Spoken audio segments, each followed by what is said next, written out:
ரசிகர்களால captain அப்படின்னு அன்போடு அழைக்கப்பட்ட விஜயகாந்த் சுமார் ஒரு 150 படங்களுக்கு மேல நடிச்சவர். பல படங்களை தயாரிச்சவர். தென்னிந்திய நடிகர் சங்கத்து தலைவராக சிறப்பான பங்களிப்பை கொடுத்தவர். தேமுதிக கட்சியினோட நிறுவனர், எதிர்கட்சி தலைவராகவும் செயல்பட்டவர்.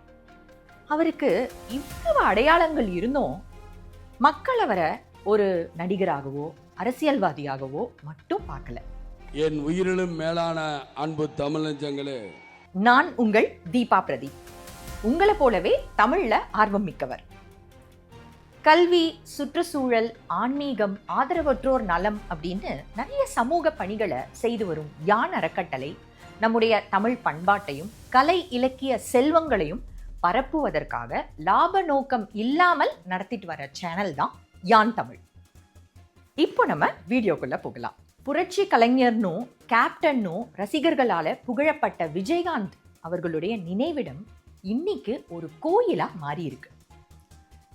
தினமும் ஆயிரக்கணக்கான மக்கள் அவரது நினைவிடத்தை வணங்கிட்டு தான் போகிறாங்க. விடுமுறை நாட்கள்ல அவருடைய வீட்டை தாண்டுவதே சிரமம் அப்படிங்கிற அளவுக்கு கோயம்பேடு பகுதிகளில் கூட்டம் வந்து அலைமோதும். ஒரு மனிதர் மறைந்து சுமார் 15 மாதங்களுக்கு மேலாகியும் அவருடைய நினைவும் புகழும் மங்கல. ஒரு மனிதராக, நடிகராக, அரசியல் தலைவராக இருந்தவரை மக்கள் மனதில் புனிதரா, தெய்வமா மாற்றியது எது? அதுக்கு பெயர்தான் ஈகை. உரைப்பார் உரைப்பவை எல்லாம் இறப்பார் கொன்று ஈவார் மேல் நிற்கும் புகழ். பேச்சிலோ எழுத்திலோ ஒன்றை பறைசாற்றுபவர்கள் புகழ்ச்சியாக சொல்வதெல்லாம் இல்லை என வந்தவர்களுக்கு இல்லை என சொல்லாது உதவியவர்களின் புகழைத்தான் அப்படிங்கிறாரு வள்ளுவர். சே, நல்ல மனுஷன்யா.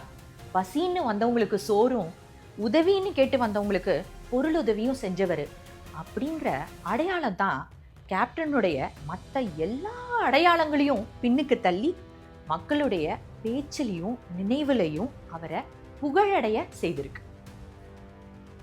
சுமார் ஒரு அரை நூற்றாண்டு காலம் அன்னவாசலாக திகழ்ந்தது அவரோட வீடு.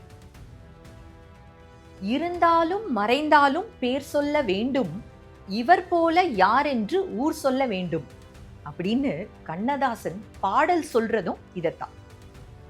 வள்ளுவரோட இந்த குறளோட மகத்தான ஒரு கவித்துவம் உரைப்பார் உரைப்பவை என்னும் சொற்கட்டுதான். உரையிலும் பாட்டிலும் சுட்டப்படும் தகுதி சிலருக்கு தான் இருக்குது. உரையும் பாட்டும் உடையோர் சிலரே என்பதோ புறநானூற்றுள்ள ஒரு வரி. வீரத்தால், ஈரத்தால், தியாகத்தால், தொண்டுகளால் அந்த சிலரில் ஒருவராக நிலைப்பதற்கு பெயர்தான் உயர்வுள்ளல், இல்லையா?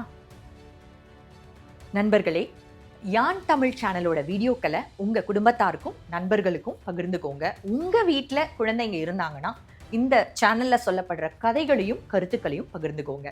நீங்க டிராவல் பண்ணும்போது இந்த வீடியோஸ் எல்லாம் பிளே பண்ணி அதை பத்தி உங்களுக்குள்ள ஒரு உரையாடல் நடத்துங்க.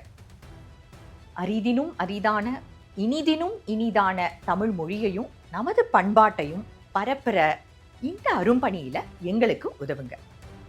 மீண்டும் ஒரு சுவாரஸ்யமான வீடியோவுடன் உங்களை சந்திக்கிறோம். இணைந்திருங்கள் யான் தமிழுடன். உயர்வாய் அறிவாய்.